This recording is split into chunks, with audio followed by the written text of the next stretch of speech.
Os ydych chi'n meddwl am Faethu ac mae gennych chi gwestiynau, peidiwch â phoeni, ydych chi ddim ar eich pen eich hun.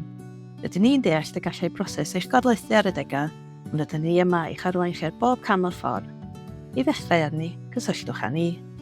Byddwn ni'n cael sgwrs sydyn anffurfiol gyda chi, lle byddwn ni'n gallu ateb rhai o'ch gwestiynau cychwynnol, ac yna byddwn ni'n trefnu ymweld â chi yn eich cartref. Drwy wneud hyn, gallwn ni esbonio popeth i chi wyneb yn wyneb a dod i'ch adnabod chi'n well. Ar ôl i ni gwblhau'r gwaith papur angenrheidiol, byddwn yn eich gwahodd i gwrs hyfforddi. Bydd hyn yn sicrhau bod gennych chi ddealltwriaeth eang o Faethu ac yn eich helpu i baratoi ar gyfer y camau nesaf. Mwyn sicrhau bod Maethu yn llwyddiant, byddwch wedyn yn cwrdd ag asesydd a fydd yn mynd ati i ddysgu popeth amdanoch.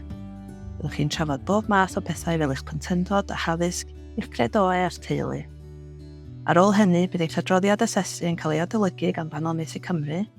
Ar ôl i chi gael eich cymeradwyddo, byddwn ni'n darparu sesiwn sefydlu byr a gewch eich galwad ffôn cyntaf. Os bydd yn llwyddiannus, byddwch yn gofalu am eich plentyn maeth cyntaf yn fuan iawn.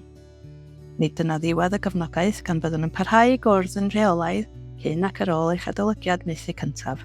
Mae'n syml, felly beth ydych chi'n aros amdano? Deilltewch arni heddiw drwy gysylltu â'ch tîm Maethu Cymru lleol.